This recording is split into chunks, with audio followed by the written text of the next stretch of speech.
Hi, everybody, and welcome to this week's edition of Straight Talk, sponsored by Inglis and Darley. My name's Bren O'Brien, and joining me, as always, is Tim Rowe. This week, the patent debate sparks up again.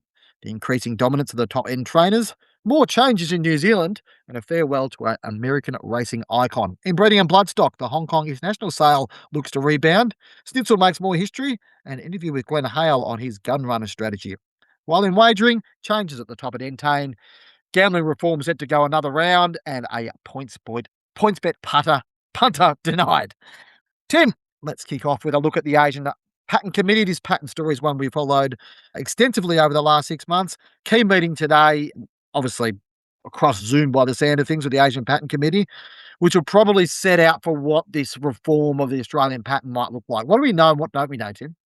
Well, yeah, I'm guessing. Maybe I was guessing if it was Zoom, but we'll see what platform. Oh, well, I probably won't find out what platform they were using, but they are meeting virtually today, possibly as we speak.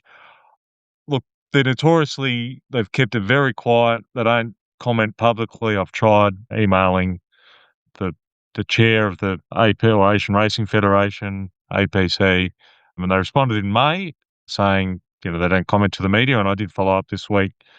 No response, but just thought it was pertinent that I did that, at least give them the opportunity. I don't think we'll find out a lot today. I think Australia's only one jurisdiction that they have to work through for different patent calendars and things that they have to vote on and motions. And I think there's a lot to work through when they're catching up effectively 10 years work. So it's going to take longer than one meeting. Of course, there's been races like Sydney Cups and things like that. Queensland derbies, I think, have received warning letters that they're possibly in line for downgrades, but it's probably the frustration for those watching the Australian industry. There is a process to go through they don't just strip races of black type. It is a process to go through, warnings and different things like that. So there's a lot of catch up to occur today and for the next few months and possibly years before maybe the process or part of it is handed back to Australian management. So, just in terms of the way that this process works, though, Tim, is it the fact that what are they called, the Black Type Review Committee or whatever they're called in Australia, they've already met and provided stuff to the APC to consider? Is that right? Am I reading that right? So BTAG, or which BTAG, is thank you.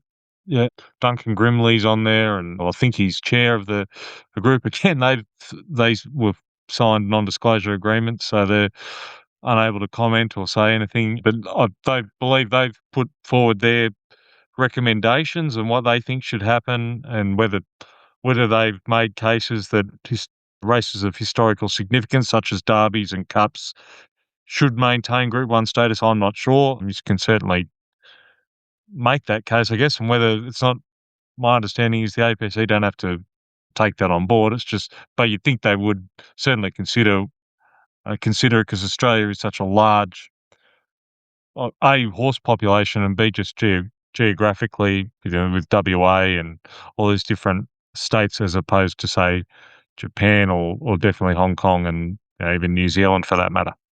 Yeah, it's an interesting one. We'll see how that develops. I guess from what you're saying, Tim, I wouldn't expect spectacular or major changes in the short term, but I think there will be at least, some inkling of change by the look of things the next couple of months that we'll see. Yeah, I said we're heading into the new racing season next month. So obviously, if there is going to be any alterations to that black type calendar, we'll hopefully see it before then. You would hope so, and hopefully APC sort of, when changes are made or confirmed, that they certainly let authorities and certainly the media know. Further onto a story now, Tim, about I wrote a story this week sort of looking at the, I guess, amount of money won by stables from the top 20 stables pretty much. Obviously, trainers only get a cut of that, 10% cut of that. So therefore, it's not a direct comparison to the amount of money that flows into Chris Waller or Kira Mars or anyone else's bank account. But it was interesting just tracking over the last 15 years. I went back across sort of each last 5-year period, how much more money is flowing into the top end, where I think if we go back, and I'll just have a quick look through my stats here, it's now about 34% of prize money is now flowing back into the top 20 trainers, where in I'm just trying to check these stats now.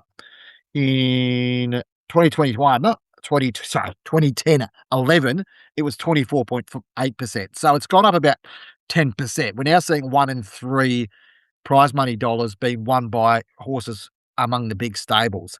Now, some people have in social media space taken this article as a pot at Ma or Waller. It's not. Kieran Maher and Chris Waller have done exactly what they need to do to succeed in the system. Scale has obviously helped them in that success, and that's I don't, personally have an issue with that. That says it does probably to me, Tim, speak to the fact that maybe prize money is tilted towards the top end too much, and that we have a system which is probably not designed to sustain those smaller to medium trainers who do need the prize money in order to get through. A lot of them, keep ownership in horses and all that sort of stuff. They rely on getting that money through the door to help them out. Yeah, for me, they're fairly, I don't know if alarming statistics is the right word, but they're fairly telling in the way that Australian racing is moving towards and where it's heading towards going forward. Uh, What's your sort of take on this, Tim? Do you feel like there needs to be a review of just how prize money is distributed across the board? It's been a conversation that's been ongoing for a few years now. Of course, and look, a lot the Chris Wallers and Kieran Mars have done a great job. Again, it's not a pot at them. Owners, at the end of the day, dictate where they want their horses, who they want to train their horses, and it's a freedom of choice. If not many trainers are in the position to knock back owners if they ring up and if the owner rings up and says, "Oh, Chris, will you train my horse?" or Kieran Maher or whoever, Mick Price, it doesn't matter. They're in the business of training horses, and I think again, I guess the inflation of the big races can probably skew where the money is gone, because there is so much to be won at the top end. What I question is people say Kieran Maher and Chris Waller started with nothing, which they did, and built up, and there's the opportunity for the next Chris Waller to do that. I would argue, I'm not sure, certainly in New South Wales, and even possibly, so certainly Metropolitan Brisbane, Victoria's slightly different, perhaps with Pakenham and that, but access to stables to allow you to do that. I'm not sure there's the opportunity, even if Bjorn Baker was 30 coming, moving to Sydney now, would he get stables?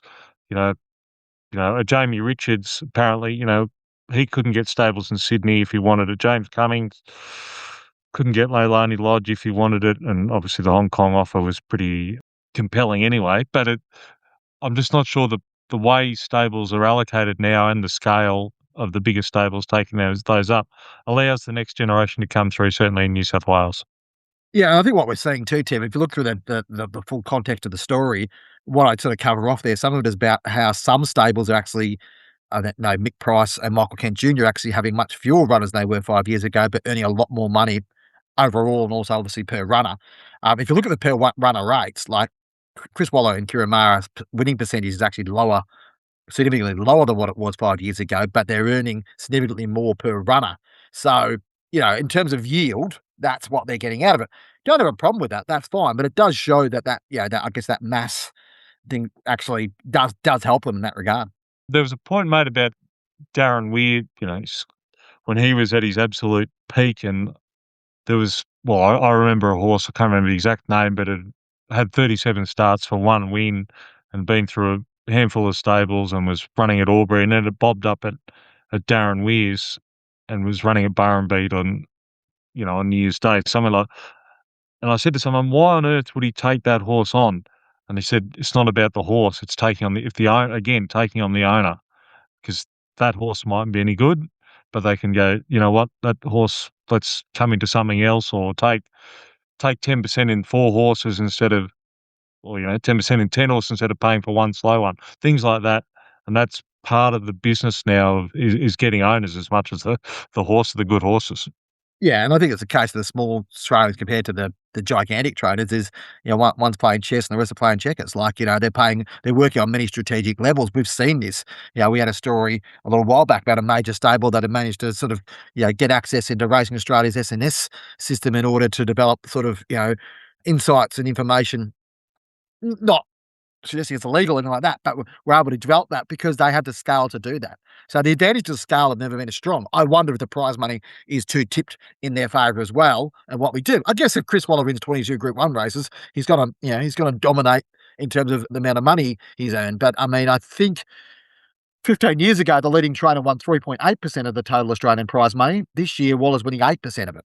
Now, again, nothing against Chris. He's got every right to do it. But what does that say if we're sort of tipped towards the top end and that one trainer out of, whatever it is, 2,500 trainers or whatever we've got in Australia, is collecting 8% of the prize money. Anyway, worth discussing.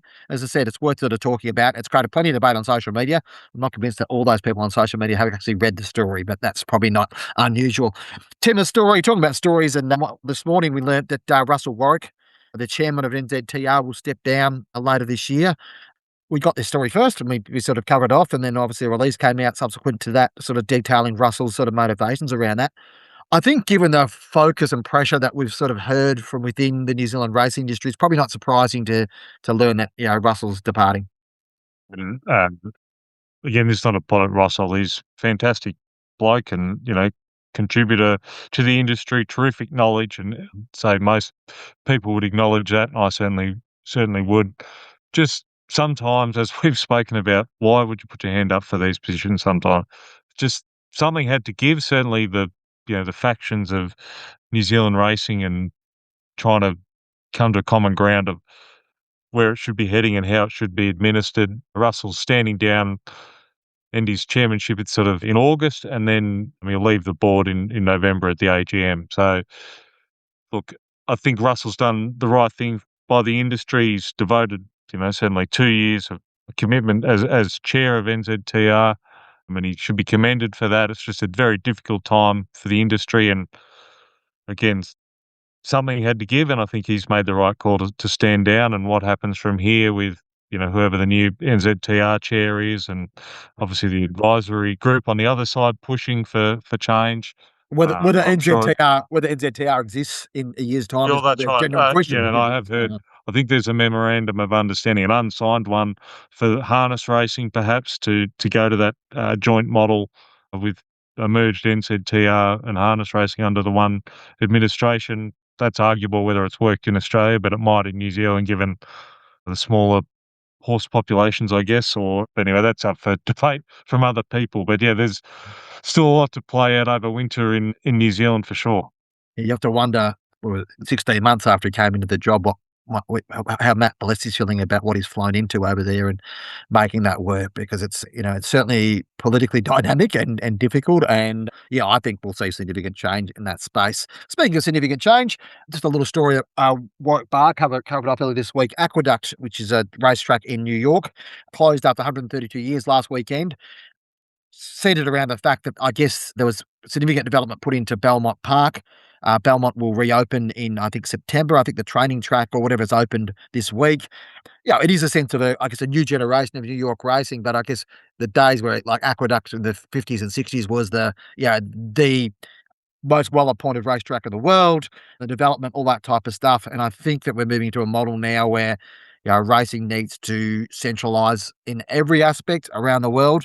And this is just another example. But, it is a pity to see these big tracks and these amazing tracks disappear over time.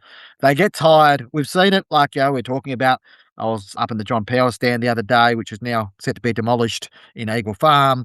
Moonee Valley's obviously going through a massive redevelopment. There's discussions, or there has been discussions around Caulfield, and then that was pulled off. Flemington obviously built a massive stand. There's the Wink stand at Randwick. I mean, these appointment of racecourses stuff is quite interesting, but also the future of racecourses as well. Globally, Tim, we're seeing a lot of racecourses, go by the wayside as racing, I guess, centralises and becomes a bit more efficient. Yeah, and reading Warwick's story, what was interesting was just how few racetracks there actually are in America in comparison to Australia. As we talk about, we've got hundreds of, I think it's more than 300 racecourses in Australia, and there's 100 and something in the States, I think, perhaps. Correct me if I'm wrong there. Less than, I But think 76 or something, Warwick said, so 70, which yeah, which surprised is me a how bit, little that was. Yeah. yeah, it's a bit concerning that, but I'm, thankful, I guess, that Belmont's still there in New York. Those big cities need access to thoroughbred racing, I think, for the good of the sport longer term. Yes, there's online and corporate bookmakers, but even FanDuel shutting down or closing their, sacking all their presenters and things like that. Just how racing's presented and getting in front of already converted punters and a potential audience and punters is longer term conundrum, I guess, for racing, the racing industry. Full stop. The following segment is brought to you by Inglis. Inglis, Australia's leading thoroughbred auctioneer and one of the most respected names in global horse racing and breeding, is excited to announce the return of the Inglis Internship Program, for which applications are now open. The Inglis Internship is a full-time position that provides the successful candidate with the chance to gain an in-depth insight and understanding of all facets of the racing and breeding industries across the entire Inglis business. To apply for the Inglis Internship, send a current CV with appropriate references and a cover letter explaining why you feel you're a worthy candidate for this role to internship@inglis.com.au. Applications close on Friday, July 3. That's tomorrow. Tim, we move on to breeding now after an extensive tour around the racing world. A slightly less quieter time of year in the breeding industry. Obviously, everyone's preparing for the season. A lot of people are away. You did write an article this week about the in the bloodstock space about the Hong Kong International sale, which obviously it's got a pretty famous graduate in Romantic Warrior, but beyond that, it's probably failed to really catch fire. In terms of the horses that it's been producing. I mean, you had a chat with Danny Ralston from the Jockey Club last week, and had a story earlier this week. I mean, what is your sort of take on where the sale's at? Oh, I think last year it's not a money-making exercise, it's a service to their owners, and sort of been going since the mid-90s when it first started, and ups and downs, and as I said, it's not about making money, but last year didn't meet expectations, and part of that you just can't control, it's your wider economy, but for whatever reason, there wasn't the level of interest or preparedness from owners to bid up on the horses, and there has been, Stuart Bowman is former guest on this podcast, is buying from the Northern Hemisphere, so I think his first crop will be seen next year's sales, and Craig Rounsford, Boomer Bloodstock, so does the Southern Hemisphere work probably for the last 6 or so years, I think, at least.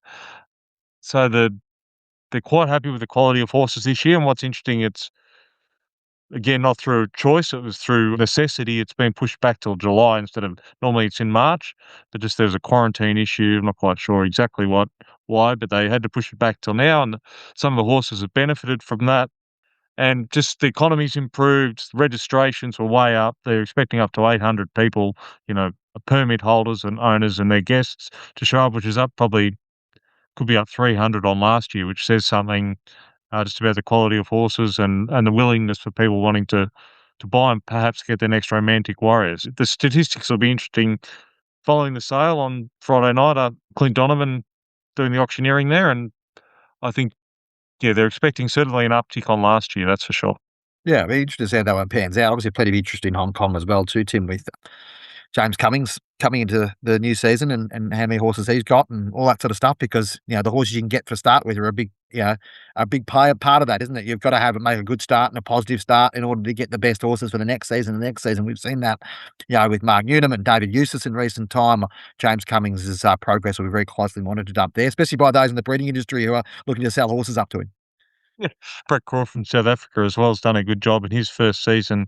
This year they do get obviously cast-offs, and one of the advantages I'm told is when going to a new trainer is that you can sort of get access to, less chance of being balloted out, I guess, of the field. So that's one of the advantages, and you do get some handy horses, and if the trainer can get them right and place them right, they can hit the ground running, and then those horses generally meet their mark, and you need the fresh horses coming through. And, for example, James Cummings, we know, has, bought some 2-year-olds at last year's 2-year-old sales in Sydney and New Zealand, and I'm sure he'll be giving some horses and perhaps even buy it on Friday night at the international sale. This week's Run the Numbers covered off the performances, best performances of the Group 1 season, given the last Group 1 was run on the weekend, Tim. And one of the things that we pulled out of there was, I mean, Snitzel obviously had an extraordinary year. He'll claim his 5th Australian size championships this season. Obviously passed away in June last year. We lost him, but he's had an amazing, I guess, post-mortem, post after his death, the year after has been extraordinary. And he's most successful ever in terms of Group 1 winners. He won't have the most stakes winners he's ever had in a season. He won't have the most money he's won in a season, but he will have the most Group 1 winners, which is 6 this season, 6 individual horses, which is quite extraordinary. Campione and Italia, Fireball, Azura, Mahuna, Transatlantic, and Barrakiel. That's inclusive his previous best on 4. I went back through the records, Tim, and I couldn't find a better season for one sire in terms of overall Group 1, individual Group 1 winners since Reduced Choice in 2005-06, which is 20 years ago, which is obviously his sire. You go back another generation to Danehill, and Danehill did it in 97 and 98. But in that year, Zabeel actually had 7. So it's actually quite interesting when you look back on that year that you had. Obviously, we had a lot fewer Group 1 races in sort of late 1990s than probably we had now, but 13 of them went to the progeny of two sires. But anyway, it just acknowledgement to him, what he's been able to continue to create. Obviously, continue to produce good horses, and yeah, just noteworthy for the fact that he's been able to, what he's been able to do, and continue to have that effect. And it'll still continue to have that effect because there's still a couple of props that come through yet, Tim. So interesting around that. Just furthermore on sort of use of sires and all that sort of stuff on options. And I mean, we have fewer stallions than we've had before in Australia, but still plenty of options. But it is interesting to see how many breeders are now looking to go, I guess, left field or a bit different and look to use overseas size. This is in the context of a conversation you had with Glenn Hale around Gunrunner, which we'll get into in a minute. But it is interesting to note that, you've been talking to a few of these overseas studs and the amount of Southern Hemisphere service times that people are looking at for these Northern Hemisphere based stallions. And still, well, there's 2 points to this. Frankel was going on before Frankel, but he was probably, there was a real charge to support him. I think John Singleton was an early adopter and got a good result out of that mating with Samantha Miss way back. Yeah. But that followed, and there's been, commercially quite successful doing that. It is a big risk, but at the moment, I think given, and certainly in Glenn Hale's case, who's a sort of semi-retired, I think, sort of Central Coast businessman, he was struggling to buy the mare of the quality that he wanted in Australia, given the dominance of probably Yulongs and Coolmores and the other commercial breeders. So they cast the net wider, found a couple of mares, one in South America, one in the States. And so while they're there, they decided to send 2 mares to Gunrunner, and that's sort of where it's come about. And, John Muir, for instance, he's always buying mares in the States. It's quite a common thing, as we know, the cross with American mares by Snitzel. Snitzel out of American mares have done quite well, Switzerland, of course, and so on. So there's that angle to it, and it is a risk, but looks like maybe Glenn's gamble, I guess, might be paying off. It's a fair way to go. That horse won at Newcastle on Saturday, and I should have done my research. The name just escapes me now, but owned by Yulong. Good interview. Yes, It, I it, guess as I say, it he is an will be interesting one. available this year. Yeah, it is an interesting one. Like, so if you look through this, and I think commercially it's an interesting. I take it trying to breed horses that might be a little bit different to race, but like I think we've seen before, like Intermischief, who's been a dominant sire in the States. Like we've had his progeny come through in the sales and probably not reach what they should have. They're probably undervalued from a commercial value. We've got so many like high profile sires in Australia, it's hard for them to stand out. Frankel's probably the exception. Deep Impact back in the day, perhaps the exception. But we've seen these horses come through. These well-credentialed horses that come through on Southern Hemisphere breeding times through our yearling sales, they probably get a little bit of a tiny bit of a discount, really, in terms of what they want to do. So it is interesting. I mean, you spoke to, I think, is it not, am I right to say not this time's going to serve to Southern Hemisphere time? Flightline won't, from what I'm hearing. Is that right, Tim? I've just been ringing or emailing and sort of sending a few text messages to Northern Hemisphere, say Juddmonte case. They're just working that out with Frankel and Kingman in the States. Flightline, when he was retired to start a few years ago, his current Northern Hemisphere crop of 2-year-olds, that there was a level of interest, but it's something Lane's End have never done and haven't made him available Southern Hemisphere time. But Gunrunner and, not this time, certainly will be over there in the States.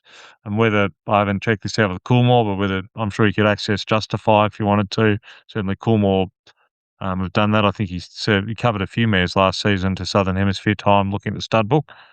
Yeah, it's just, again, you wouldn't want to put all your eggs in one basket, but it's an option there that just provides diversity, and probably more so if you're targeting the mare, you want the mare to bring down, and it's a way of sort of, I guess, bringing forward the process rather than having to bring them down the Southern Hemisphere and then get them served next season. You can get them served this year.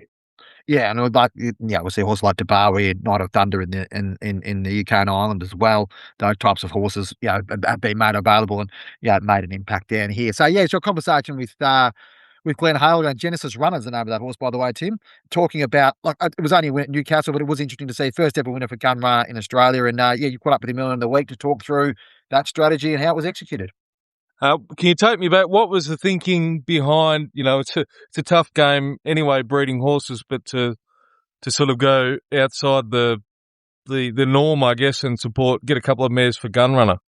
Yeah, it sort of started like the longer story is it sort of started trying to buy a good mare in Australia, and they were just sort of out of our reach. And Dave, who was my bloodstock agent, who he still is, Yeah. he just said, I'll keep looking, and he kept looking. And at the same time, I have two sons that live in America, and I just said to him, mate, is it worthwhile looking, overseas? And he sort of luckily had some connections in Kentucky, as you know. Yeah. And so the combination of both Dave and a breeder here in the States, I'm actually in the States at the moment, a guy called Nathan McCauley, we looked and we picked up the mare in Keeneland. She was in foal to More Than Ready, as you know. And so with that, we were looking for the right stallion, but Southern Hemisphere. And at the time, there was a fantastic deal on Gunrunner to do a Southern Hemisphere cover. So with that, Dave and I put our heads together and decided to buy another couple of mares. And this time we went further afield down to Argentina. Yep. And then we brought them back and decided rather than taking one, we'd take two to Gunrunner just in case one didn't take. And so that's basically sort of how it sort of started. But I just loved his record and thought that, there might be a chance that we could turn out a turf horse. All these winners have been pretty much on dirt. And, other than that, it was a pretty straightforward process. We just thought of that and came back. And he had a lot of faith in the mare, the Artie Schiller mare originator. Yep. And he just loved the bloodlines, and so did Brett Howard. Brett Howard thought it was a really good cross. And of the foals that she's produced, she just puts everything into a foal. Like they're just everything. It's outstanding. So it was obviously a complementary mix. And, from there was a lot of doubters along the way. You probably know that. A lot of doubters saying, Gunrunner, mate, it's not going to work. They're dirt horses, mate, and all that sort of stuff. And, from some pretty astute judges. And so, therefore, I couldn't doubt them all. I just said, well, fair enough. Like, you might be right. We might be, wasting our time. But, the result obviously was good at the English sales. 575 was a pretty good result. And we sort of knew that was, and there was a bit of a whisper around, the horse community is very small, and we'd already sold one Gunrunner at the Magics for a little bit less. And even at the time, even at the sale, a few very good bloodstock agents said to me, you got a better one that's going to come up at the next sale. And I just know, because I'm only new to the industry, I just said, well, how do you know that? And they just said, it's our job to know that. Yeah. And then I sort of, those sorts of things started to sort of fall in place earlier on. But the thinking was pretty straightforward, because we just thought it was just such a great deal. Like the cost of, having a Northern Hemisphere cover for him was, quite staggering. And I just thought, so I've got to take a chance on this, because, his record's impeccable, and we've got to just go against the dirt versus turf. Yeah. So originator, did you buy her at the auction? It says 160,000 here, and then the other one bought privately. Yeah. Yeah, that's it. We bought a 160,000 US in folder, More Than Ready. Yeah. And, at the time, pretty good value compared to what we were trying to buy, a black type mare, in Australia. Yeah. And David looked through, hundreds and hundreds of different sort of catalogs to try and and he just said, this one just looks right, Yeah. So he thought I paid a bit more than I should have, but at the time I really wanted the mare. The following segment is brought to you by Darley. The Darley roster is one of the real talking points this season, and the numbers show why. New for 2026 are Tentaris and Observer, two exciting additions to a 16-strong roster. Across the group, you're looking at 43 Group 1 wins, 81 Group wins, 87 stakes wins, 12 champion titles, and 8 race or track records broken. And when you're a breeder, that's exactly what you want to see. Horses with the race records, the quality, and the substance to give you confidence. Go to darley.com.au for more details.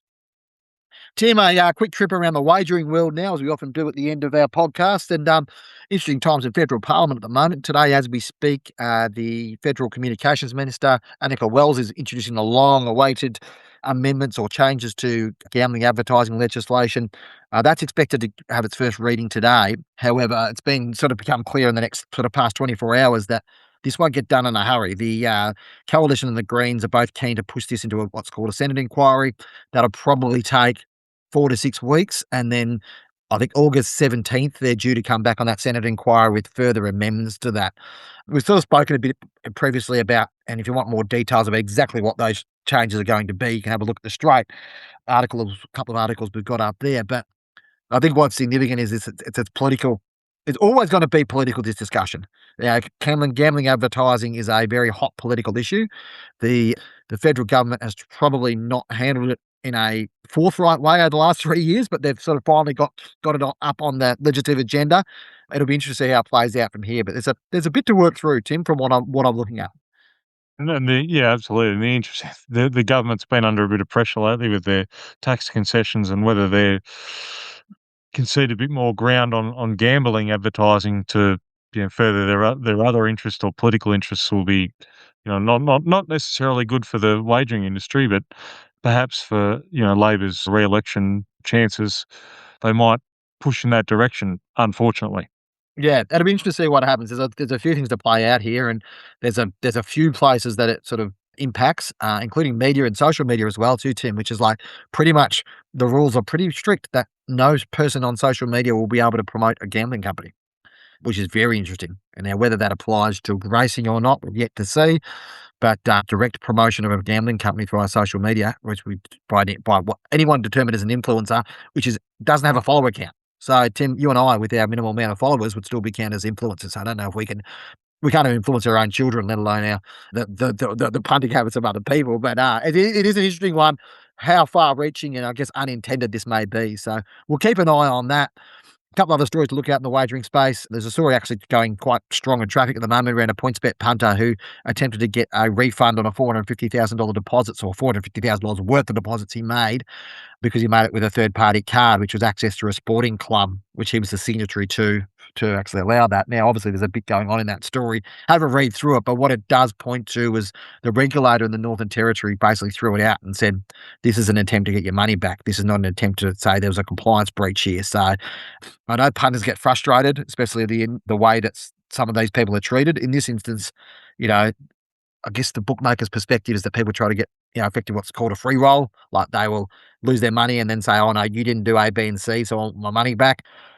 Look, it's a complicated issue, but one which has plenty of interest. And the other one, Tim, which was interesting, was the changes at Entain. Obviously, about a month ago, we saw Barney Evans sort of step back from Sportsbet and go to a global role, and he's been the face of Sportsbet as a CEO for a long time. Entain have made some significant changes too, not at the very top level, but certainly at managing director level. So if you look at the fact that there was previously Sam Moncur was basically managing director of New Zealand, but also CFO as well. He will leave the business. I'll get back to that in a minute because that's important. Chris Hay will take that role, previously chief media officer, but also they've established a managing director in Australia, so Chris Ward. Now, what does that mean for Andrew Vuris? Well, Andrew Vuris sits above them as the CEO of Australia and New Zealand, and he will sort of still direct things, but it will have sort of two distinct businesses. There's a couple of implications around that. We've seen Entain cut about $100 million out of their business in the last 12 months. They've cut back about 200 jobs, so that's significant enough as it is. So there's a bit to work through there. But what is significant, Tim, and I want to put this back into the New Zealand mix, Sam Moncur, a very experienced, well-respected executive within New Zealand racing, is suddenly will be in the next couple of months become available. Where does that play into the stuff we were speaking before about New Zealand thoroughbred racing and possible mergers and harness racing stuff and all that sort of stuff? I think watch this space. I think something may be going on there. So always plenty to keep us interested, Tim, in these days, and plenty of political intrigue, especially in the New Zealand. Our Kiwi brethren have done a great job of giving us plenty to ride over the last 6 months, haven't they?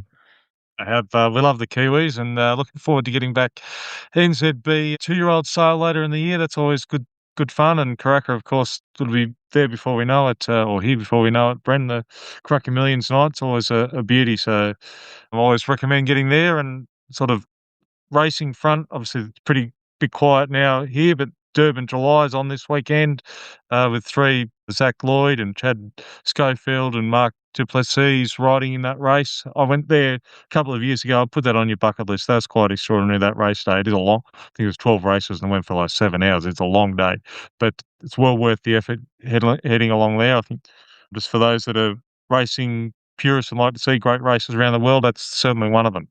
Yes, racing around the world certainly a passion of yours, Tim, and sometimes your passion is unbridled in that area sometimes. But anyway, we'll leave that one alone from now. Any other shout outs or anything else you want to mention coming ahead?